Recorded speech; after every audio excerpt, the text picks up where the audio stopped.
Enigmas. Bienvenidas y bienvenidos a nuestro canal Enigmas, donde te traeré casos que demuestran que la oscuridad es ausencia de luz, oscuridad humana e infrahumana. Luis Alfredo Garavito Cubillos nació el 25 de enero de 1957 en Génova, un municipio ubicado al sur del departamento de Quindío, en Colombia. Fue un niño sumamente violentado por su padre. Y no hablo de cualquier tipo de violencia, golpizas, correazos.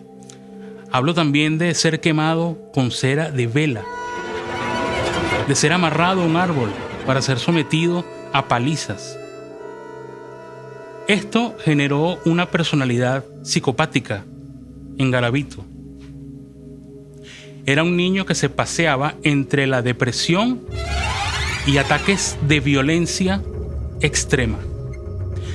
También fue violentado sexualmente, no solo por su padre, sino por amigos de su padre, específicamente dos: un vecino y, paradójicamente, un párroco de la iglesia. Producto de estas experiencias, él comenzó a desarrollar gusto por los varones.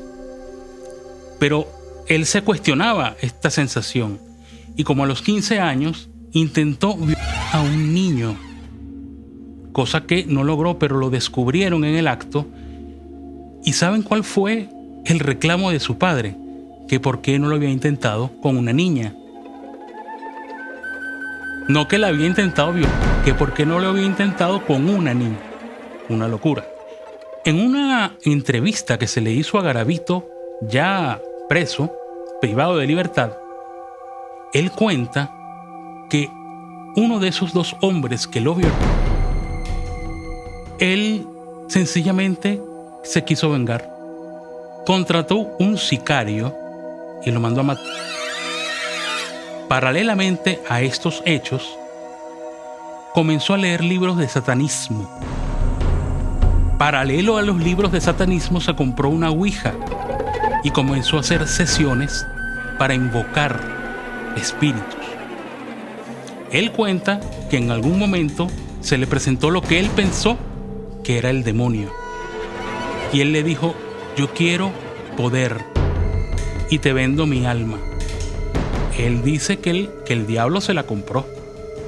A partir de ahí, él comienza a beber y se alcoholiza muy rápidamente, por lo cual no pudo tener un trabajo fijo porque siempre lo botaban. Entonces comenzó a ser vendedor ambulante.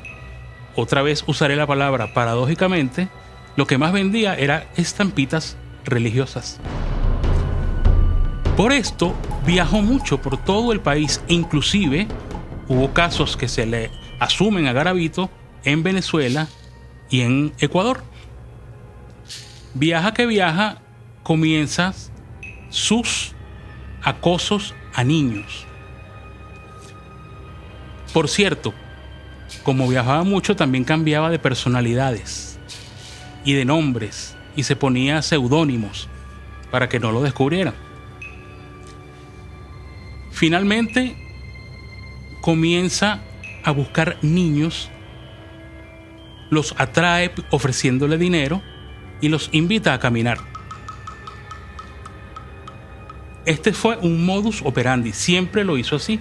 Y cuando el niño ya se cansaba de caminar y pedía sentarse, él lo amarraba de manos, lo amarraba de pies, sacaba una botella de brandy, se la empezaba a tomar, porque lo que le generaba la pasión por la violencia era el alcohol.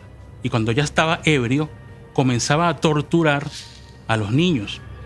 Siempre niños, ojo, nunca niñas. Siempre niños. Pero torturas que generaban inclusive fracturas de huesos, de manos.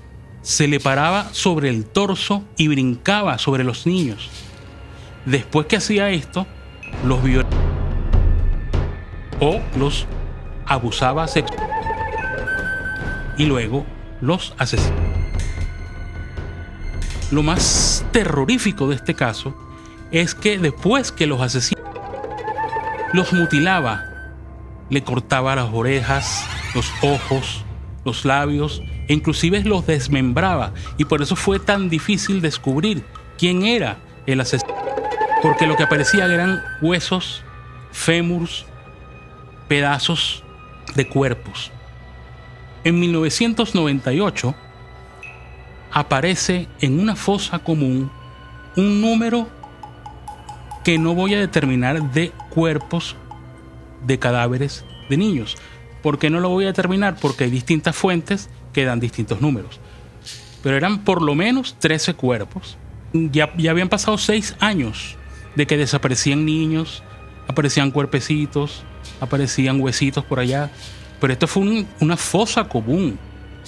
Esto levantó las alarmas y de hecho se fundó un laboratorio de investigación genética criminalística que posteriormente ayudó a la captura de Garavito, porque en los últimos casos, por su alcoholismo, cometió errores y dejó muchas pistas. Gracias al laboratorio de investigaciones genéticas criminalísticas, se lograron identificar 93 cuerpos. Este es un número impresionante, pero no es más impresionante que los 85 cuerpos que no lograron identificar porque estaban absolutamente desmembrados. Los patólogos determinaron que los niños eran de baja condición social porque ninguno tenía tratamiento odontológico. Ya sobrepasado por su alcoholismo, Garavito lleva a un niño a un parque lejano, lo amarra de manos, lo amarra de pies, como era su modus operandi, y cuando iba a empezar a torturarlo, un indigente notó lo que estaba pasando. Agarró piedras, palos, empezó a gritar y a tirarle todos estos elementos a Garavito, el cual se asustó y salió corriendo. Desató al niño y se lo llevó a la policía.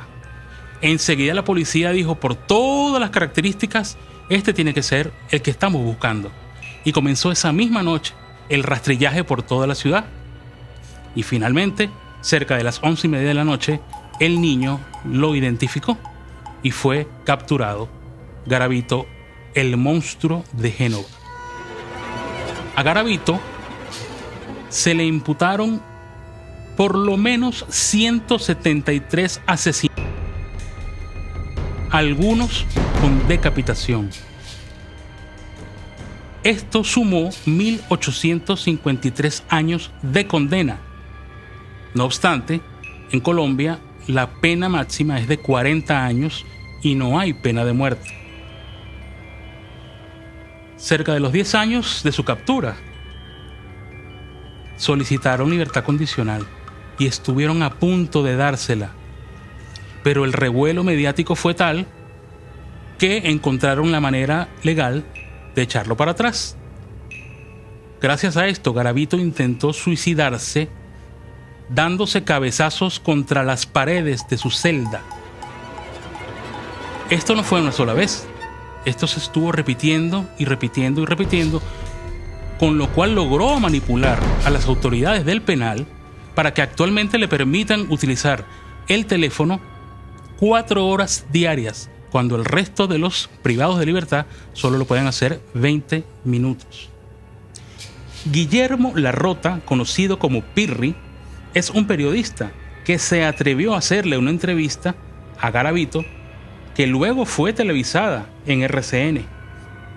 En dicha entrevista dijo que nunca violó a ningún niño porque él sufría de disfunción eréctil.